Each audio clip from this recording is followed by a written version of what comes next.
Hello, I'm Alvin Grenland. Welcome to another episode of the iTV-Asia mobile media channel. I'm the CEO for MInfo, one of the leading mobile agencies in China.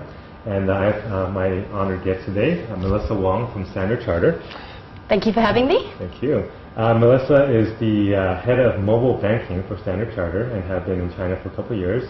Prior to that, she had been in Australia and with KPMG, and even studied in China for a period. So she's quite familiar with the China marketplace and had done some very innovative things in the area of remote banking, online banking, and mobile banking. That's right. So we're honored to have her here to talk to us about her experiences of what's worked for her, what they're doing, and what their future strategies are.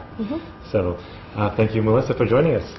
Thank you. Yeah. So maybe you can kind of just start and tell us a little bit about why is Standard Chartered getting into such innovative banking activities? It seems like finance sector has usually been the lagger in terms of adopting new technology. You guys seem to be really ahead of the trend of both your competitors as well as the general marketplace. So tell me what's the thinking there? Look, everything about what we've been doing in Standard Chartered has really been led by consumers. So it's been led by consumer insights, consumer behaviours. And what we've seen in the market is that consumers are very much on the channels that we have been adopting, which is the mobile channel, the smartphone in particular, the online channel. So everything and why we're going about doing this is really about what it is that their preferences.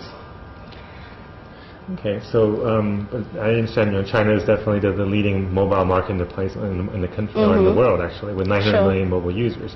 But you guys are doing something that is, I guess, fairly innovative for the general public with some of your mobile internet activities, but also very innovative in the augmented reality iPhone applications, and I think coming Android applications soon as well. That's right. Yes. So smartphones, even though they're a big trend, they're still a very small population. So why did you guys choose to attack the application sector and something that's not necessarily directly banking related, but maybe kind of a bit more fun and consumer related? So look, new media for us has really been a bit of a full.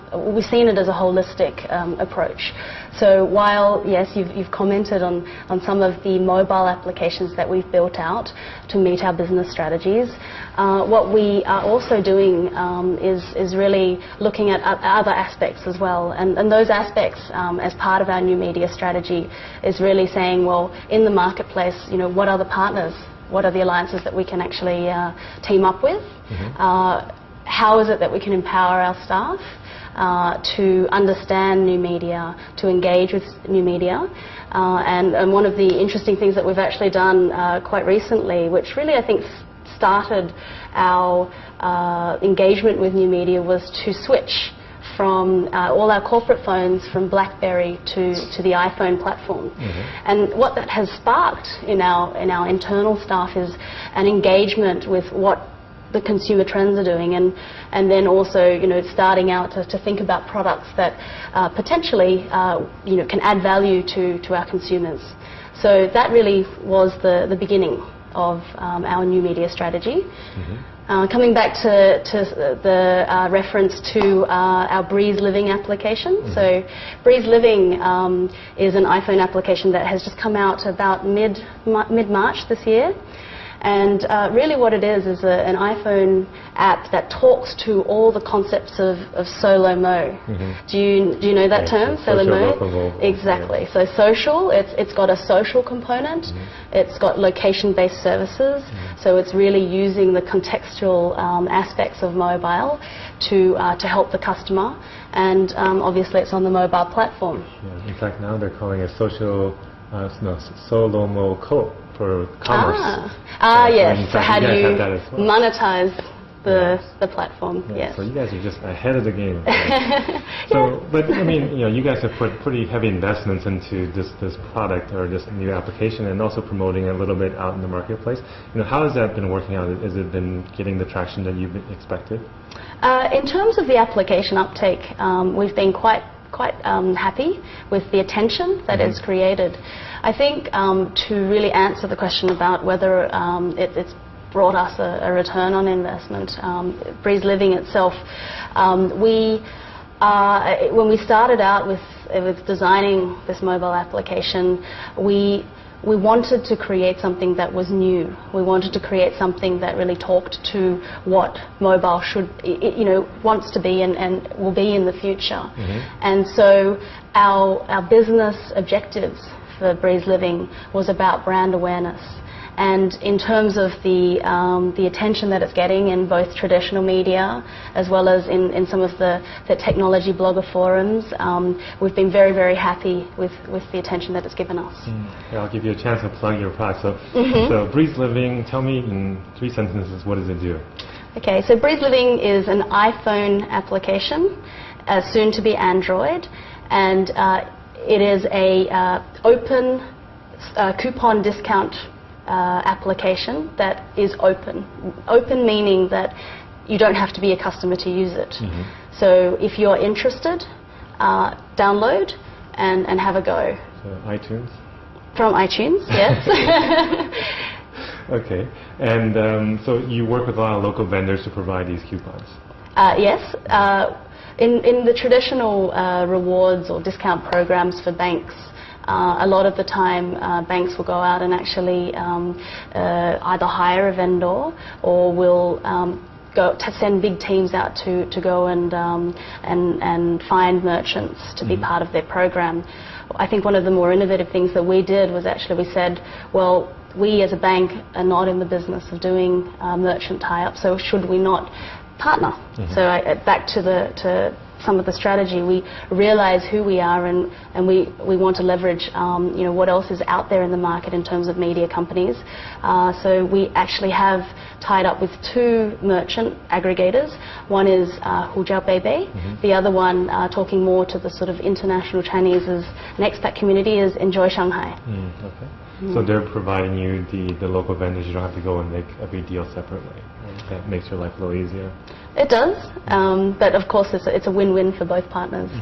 But they're, especially Enjoy Shanghai, is very Shanghai focused. I assume you're going to want to take this to the rest of the country. Do you see issues with expansion and operations after you expand? I think that, China, I can say, is almost like a continent as opposed to a country. So we are going to be very focused in our expansion strategy. We're going to focus on those cities that are obviously, have higher adoption of smartphone devices. Okay. And so tell me about what ways you've used to promote this product and service. So in the beginning, we were very directed to actually not use any above-the-line marketing. What we wanted to see, it was, as much as the mobile application itself, we wanted to see how much it could create an effect in the community. So we have used our social media platforms, our social media accounts, so that in China being our Twitter as well as our Weibo account. We have done a lot of engagement with our key influencers, for example on the Weibo platform and Twitter platform, in tech blogger forums. So where we've actually invited them along, told them about the product, asked for their views. So where are improvements that we can make, and really engaged at that level. And that's brought us huge returns in terms of awareness. Okay, excellent. So you're overall happy with the results that you've gotten? Yep, to date we are very happy. And would you recommend it to do branded applications for other companies that are more traditional? I think that for Standard Chartered Bank, we did have the first mover advantage. So in many of the functions that we created, you mentioned augmented reality. We were coined the first augmented reality application in China. Really? Yes. So and that was by a very prominent technology blogger. So that has given us the returns that we want in terms of awareness. In terms of actual mobile applications, absolutely. I would recommend that retail brands, whether or not conservative banks, traditional banks, or clothing companies, all aspects of retail, where your consumer is now is on the mobile platform. So if you're not in some way on the mobile platform, then you may as well close up shop. That's a very strong statement. Yep. So outside of applications, tell us what else are you guys doing to use either mobile or internet technology to help service your customers?